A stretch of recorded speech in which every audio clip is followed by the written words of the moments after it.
네, 안녕하십니까. 글로벌 모니터 김수원 대표입니다. 아마 어제 그 매체에 보도가 좀 된 것 같은데요. 아마 한경에서 단독 보도를 하면서 많은 매체들이 추정 보도를 한 것 같습니다. 그러니까 아시아나항공 관련된 내용인데, 아시아나항공이 기내식 그 공급 업체한테 30년 동안 일정한 순이익을 보장해주는 계약을 과거에 맺어서 2047년까지인가요? 2047년까지 한 3,700억 정도에 해당하는 손실을 입게 되었다. 그런 내용인 것 같습니다. 저도 기사를 보고 또 아시아나가 기내식 사업 부문은 최근 한 6, 7년간에 좀 문제가 된 부분이 있었기 때문에 저도 사실은 오랫동안 이 부분을 좀 취재를 해왔었기 때문에 내용을 좀 알고 있거든요. 그래서 조금 이 보도를 보면서 아마 아시아나항공 투자자분들은 놀랐던 분들도 있었을 것 같은데 이 보도 내용을 좀 어떻게 이해를 해야 될지 하는 게 아시아나항공의 그 기내식 사업의 역사 히스토리를 좀 알아야 되고, 그 다음에 금호그룹이 최근 한 10여 년 동안에 어떤 과정을 거쳐왔는지, 그것도 이제 어느 정도 기본적인 내용은 좀 알아야 되거든요. 그리고 그 다음에 기내식 공급업체의 30년 순이익을 보장했다는 그 부분이 지금 아시아나에 어느 정도의 타격을 줄 수 있는 내용인지, 그 부분에 대해서 좀 말씀을 드리도록 하겠습니다. 우선 자료를 한번 보실게요. 이게 어제 나온 기사죠. 금호 기내식 공급업체, 회사 이름은 이제 게이트고메 그룹, 게이트고메가 아시아나항공에 대한 기내식 공급업체인데, 금호그룹이 이 회사에 대해서 30년 동안 순이익을 보장을 해서 논란이 되고 있는데, 여기 내용에 보시면 2047년까지 30년 동안 순이익을 보장하는데 합의한 시점이 2016년도에 기내식 공급 계약을 할 때고, 여기에 보면 이제 여러분 화면에 잘 보이실지 모르겠는데, 아시아나항공이 부담해야 될 30년간의 손해가 최소 3,700억에 달한다. 이런 내용입니다. 지금 대한항공이 아시아나항공을 인수한 걸로 아시는 분들이 많은데, 아시아나항공의 지금 현재 공식적인 지분율이 이렇습니다. 금호건설이 30.77%, 금호석화가 11.02% 해서 금호그룹 쪽에서, 금호석유화학은 금호그룹은 아니죠. 어쨌든 금호건설하고 금호석유화학이 합산 41.79%를 가지고 있습니다. 대한항공은 아시아나항공 주식을 단 한 주도 지금 현재 가지고 있지를 않습니다. 여기 있는 금호건설은 이제 금호산업이 이름을 바꾼 회사죠.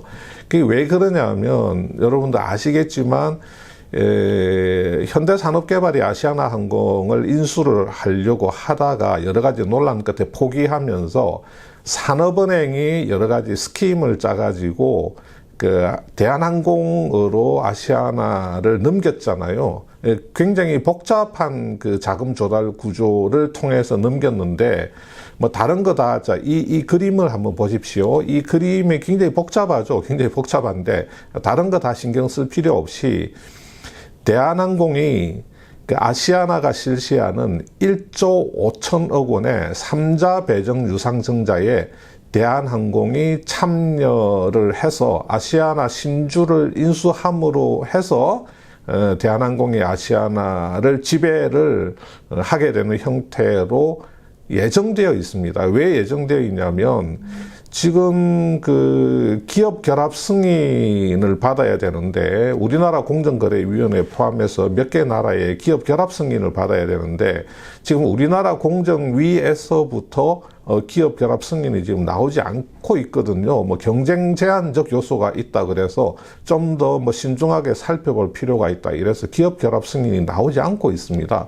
그래서 지금 어떻게 되냐면, 아시아나항공의 신주 인수에 들어갈 1조 5천억 원의 자금 중에서 대한항공이 1차로 3천억 원은 작년에 줬습니다. 아시아나항공에 돈을 미리 준 겁니다. 그런데 신주 발행 대금은 아니기 때문에 일종의 대여금 형식으로 아시아나항공에 3천억을 밀어 넣어 줬습니다. 그 다음에 올해 3월 달에 또 4천억 원을 밀어 넣어줬습니다. 합계 7천억 원이 대여금 형식으로 대한항공으로부터 아시아나항공으로 넘어가 있습니다. 그러면 1조 5천억 중에서 8천억이 남았죠. 남아있는 이 8천억 원은 기업 결합 승인이 완료되면 그 시점에 대한항공이 아시아나로 넣어줄 텐데, 이렇게 해서 3번에 걸쳐서 합산 1조 5천억 원이 아시아나항공으로 넘어가면서 대여금 형식으로 넘어갔지만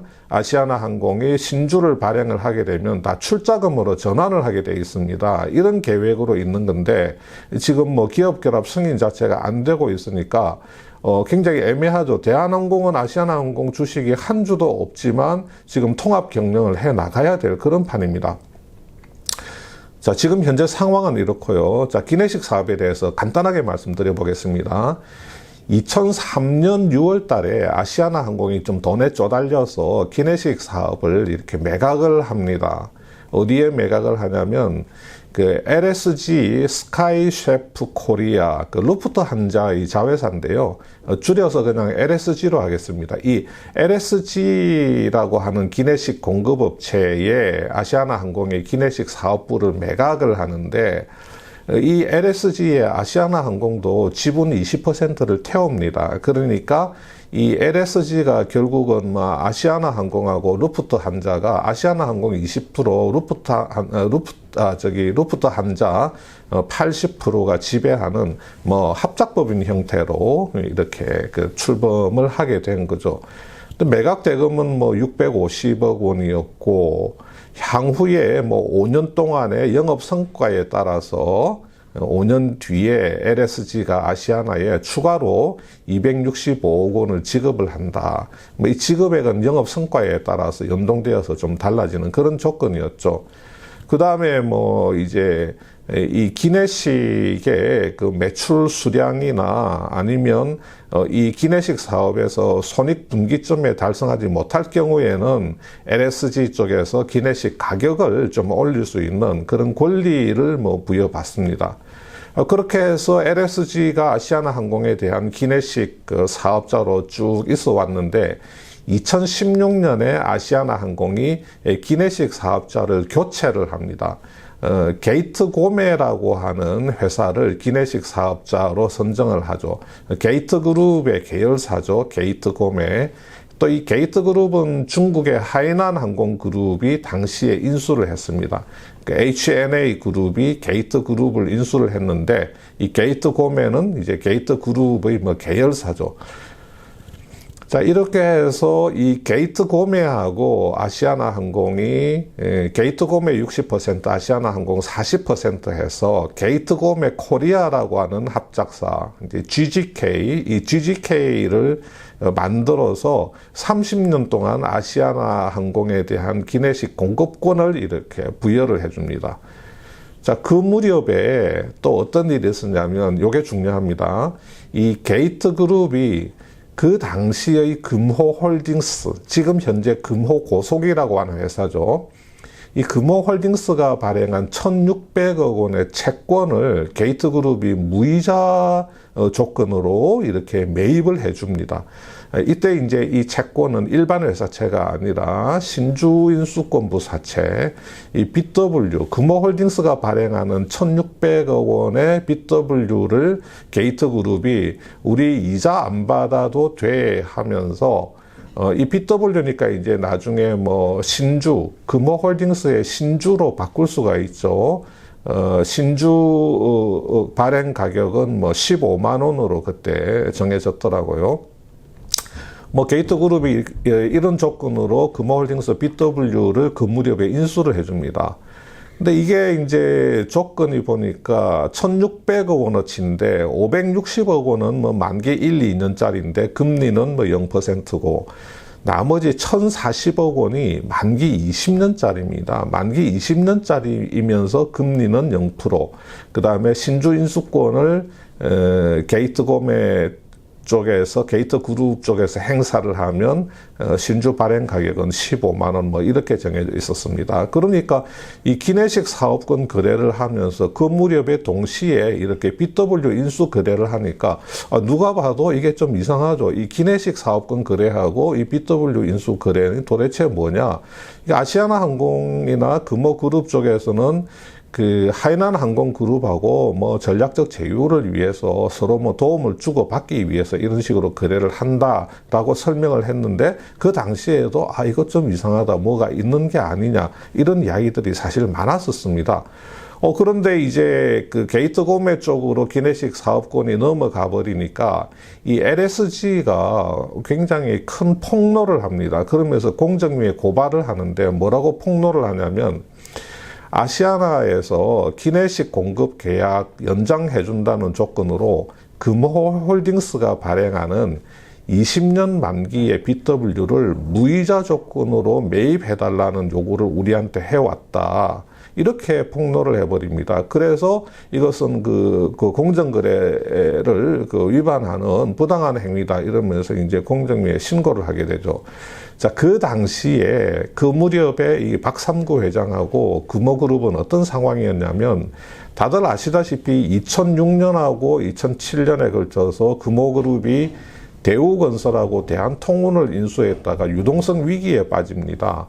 그래서 2010년 넘어가면서부터 금호산업 또 금호타이어가 워크아웃에 들어가고, 아시아나 항공도 경영 정상화 자율 협약에 들어가죠.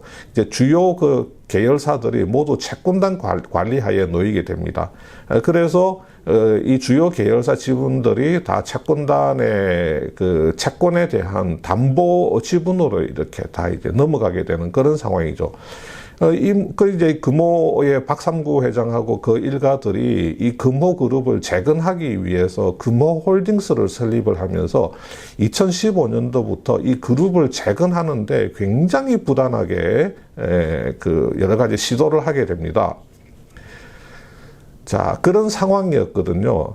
공정위에서 이제 LSG에서 고발을 한 건에 대해서 공정위에서 조사를 한 결과가 작년 8월 달에 나왔고, 그 조사 결과에 따라서 공정위에서 검찰에 고발을 하면서 박삼구 회장이 그 횡령 배임 등의 혐의로 지금 구속 기소가 됐습니다. 지금 재판을 받고 있거든요. 그때 공정위 조사 결과가 뭐냐면, 이 30년 그 기내식 독점 공급권하고 금호홀딩스가 발행한 1,600억 원의 BW를 무이자로 인수해주는 이 거래를 패키지로 거래를 했다. 금호그룹하고 그 게이트그룹 쪽이 기브 앤 테이크를 했다는 겁니다. 일괄 거래를 했다. 그래서 2015년부터 박삼구 회장이 지휘하는 금호 전략경영실이 이 패키지 거래를 기획을 해서 다수의 해외 기내식 업체에 제안을 했는데, 이것을 수락한 게이트 그룹하고 거래를 금호 전략경영실이 주도해서 성사를 시켰다, 이겁니다. 자, 이런 와중에 뜻밖의 게이트고메 코리아, 이 GGK가 2018년 9월 달에 아시아나 항공을 2018년 9월 달부터 아시아나 항공에 이제 기내식을 공급을 쭉 이제 본격적으로 시작을 했는데, 한 1년도 못 돼서 2019년 6월 달에 싱가포르 국제상업회의소 ICC에 중재 신청을 냅니다. GGK에서 뭐라고 하냐면, 기내식 공급 대금 산정 방식에 대해서 아시아나 측과 의견 차가 해결되지 않고 있다. 그래서 차액을 지급받지 못하고 있으니 차액을 지급해달라. 이런 식의 중재 신청을 냅니다. 그때 이거 뭐지? 도대체 그 GGK하고 아시아나항공이 어떻게 기내식 공급 계약을 했길래 무슨 차액을 지급해달라고 요구를 하고, 기내식 공급 대금 산정 방식에 뭐 의견 차가 있다는 이런 그 내용이 왜 나오나 하고 이제 다들 의아했었죠. 그런데 올해 4월 달에 그 국제중재 그 소송 판결이 나오는데, 아시아나 항공이 GGK에 424억 원을 배상해야 된다, 이런 결과가 나옵니다. 25개월간의 기내식 공급분에 대해서 기내식 공급 계약서에 따라서 대금하고 이자 포함해서 424억 원을 배상을 하라, 이런 판결이 나오니까 이건 뭐지? 왜 또 424억 원을 배상을 아시아나항공에 해야 되나, 이런 의문들이 이제 계속 생겼던 거죠. 그런 의문들이 이 박삼구 회장의 횡령 배임 재판, 이번 10월 15일 날, 엊그저께죠. 엊그저께 횡령 배임 재판 도중에 이런 의문들이 어느 정도 풀리는 그런 내용이 재판 도중에 나오게 됩니다. 자, 이 ICC 소송하고 이 박삼구 회장 재판을 통해서 새롭게 드러난 사실이 뭐냐면, 언론에 보도가 된 내용이죠. 아시아나항공이 이 GGK에 30년 동안 해마다 최소 순이익을 정해놓고 그것을 보장해 주기로 하는 그런 계약을 2016년도에 했다는 겁니다. 그래서 검찰의 입장은 뭐냐면, 이 기내식을 30년 동안 독점적으로 공급하게 해주는 그 사업권의 가치만 해도 최소 2,600억, 그리고 순이익 보장 약정까지 더하면 최소 5,000억인데 이 사업권을 아시아나가 덜렁 1,300억 원 정도의 GGK에 넘겼다. 그래서 5,000억 빼기 1,300억을 하면 최소 3,700억 이상의 손실을 아시아나항공에다가 끼친 거다. 그리고 매년 정해진 금액의 순이익을 GGK가 달성할 수 있게끔 아시아나가 기내식 가격을 조정해 주도록 그렇게 계약이 설계되어 있더라. 이게 이제 검찰 쪽이 밝힌 내용이거든요. 그 다음에 또 하나가 더 있습니다. 아까 말씀드린 LSG가 아시아나항공을 상대로 또 손해배상을 낸 게 있습니다. 그게 1심에서는 아시아나항공이 이겼는데 2심에서는 LSG가 부분 승소를 해서 금액은 크지 않습니다. 올해 8월 달에 판결이 나왔는데 아시아나가 한 10억 정도를 LSG에 이제 물어주도록 그렇게 되어 있습니다. 그래서 한진칼 쪽하고 대한항공이 우리 매체 보도에 보면 이 같은 내용을 몰랐다가 국제중재소송이나 아니면 이번에 박삼구 회장 형사재판을 통해서 알게 되었다, 뭐 이런 식으로 일부 보도가 되었는데, 제가 볼 때 그건 아닙니다. 작년에 대한항공이 아시아나 실사를 하면서 이런 사실들은 거의 대부분 다 파악을 했습니다. 자, 그러면 왜 이 기내식 사업권을 30년 동안 독점적으로 부여하는 것 말고도 왜 이렇게 30년 동안 해마다의 최소 순이익이라고 하는 것을 정해 놓고 그것을 보장해 주겠다. 그 순이익에 못 미칠 경우에는 기내식 가격을 인상을 할 수 있다는, 뭐 이런 인상을 해서 보전해주는 그런 조건을 왜 했을까? 제가 생각할 때는 당시에 2015년, 2014년 이렇게 박삼구 회장이 그룹 재건에 혈안이 되어 있을 그 당시에 금호그룹이 외부 자금을 조달하려고 했다고 하면 금리가 한 6%에서 8% 정도 적용을 받았을 겁니다. 그래서 그룹 재건을 위한 자금 조달이 굉장히 다급했는데, 지금 만기 이 20년짜리 BW를 무이자로 1,000억 넘게 발행을 하게 1,600억이죠. 1, 2년짜리 조금 섞어가지고 20년짜리 해서 이 무이자 BW 발행으로 우선은 BW 발행 대금 1,600억이 들어오니까 그 대금을 그룹 재건에 바로 쓸 수가 있고, 만약에 이게 무이자가 아니고 7% 이자를 지급하는 조건으로, 금호그룹이면 아마 6, 7% 이자는 적용이 됐을 겁니다. 이런 어떤 7% 이자 지급 조건으로 발행을 했다고 하면 이자만 해도 총 합산 한 1,500억 원 정도가 발생될 수밖에 없거든요. 그러니까 1,600억 원의 발행 대금을 조달하는 효과에 더해서 1,500억 원 안팎의 어떤 캐시플로우 개선 효과가 발생되는 겁니다. 그러니까 한 푼이 아쉬운 박삼구 회장 입장에서는 굉장히 이 이 조건 이 거래를 BW 거래를 어떻게 하든지 성사시켜야 되는 그런 상황이고, 그 다음에 게이트그룹 쪽에서도 그것을 모르는 바가 없기 때문에 아마 게이트그룹 쪽에서도 이게 배임 이슈가 있을 수 있다, 배임 리스크가 있을 수 있다는 것은 충분히 알았을 겁니다. 그러니까 어떤 배임 리스크에 대한 뭐 보상적 성격 이런 것을 요구하면서 거기에 대한 보상으로 뭐 30년간 최소 순이익 보장 조건을 넣지 않겠나 그렇게 생각이 되고요. 또 아시아나 입장에서는 그 당시에 뭐 기내식 사업 이익률 수준을 보건대 뭐 이렇게 최소 순이익, 그때 이 양자 간의 계약서 상의 최소 순이익 수준이라는 게 터무니없는 숫자라기보다는 그 당시에 기내식 사업의 이익률 수준으로 보건대는 뭐 어느 정도 달성할 수 있는 그런 가능성이 있는 숫자였기 때문에 아시아나 항공에서도 좀 안이하게 생각을 하지 않았나, 그렇게 지금 판단이 됩니다. 근데 이제 여러분이 이게 이렇게 보도가 나오니까 아마 아시아나 투자자분들은 뜨악했을 겁니다. 야, 이거 큰일 났네. 우선은 그러면 계속해서 아시아나 항공이 엄청난 그 기내식 사업을 통해서 엄청난 손실을 본다는 거 아니냐 하는 생각이 드실 수 있고, 대한항공이 만약에 이 사실을 몰랐다가 이번에 알게 되었다고 하면 대한항공이 그 아시아나를 인수를 하려고 하겠느냐, 통합 경영을 하려고 하겠느냐, 좀 불안한 거 아니냐, 뭐 이런 말씀을 하시는 분들도 있는 것 같은데, 제가 판단할 때는 그렇습니다. 그렇게까지 생각해 볼 필요는 없을 것 같습니다.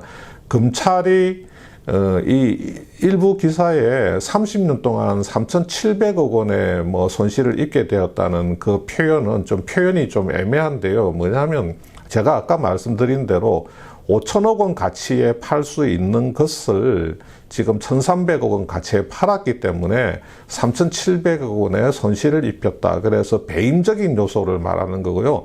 이 배임이라고 해서 그것이 캐시 아웃이 됐다는 게 아니고 더 받을 수 있는 것을 그 당시에 바보 같은 짓을 해서 더 못 받았다고 하는 것이고, 지금 우려되는 부분은 도대체 앞으로 30년 동안 해마다 얼마의 순이익을 이렇게 보장을 해 놓았느냐 하는 부분인데, 지금 ICC 소송에서 424억 원을 물어주기로 한 게, 그게 제가 볼 때는 2018년 9월부터 2020년 10월까지입니다. 그러니까 이게 코로나 지금 기간이 좀 겹쳐 있는 거죠. 코로나 기간이 한 8개월 정도 겹쳐 있는 것 같습니다. 당연히 코로나 시기에 지금도 마찬가지지만 항공 여객 수요가 없으니까 기내식이 될 리가 없죠. 그러니까 애초에는 이 정도는 달성할 수 있을 것이라고 생각해 놓았던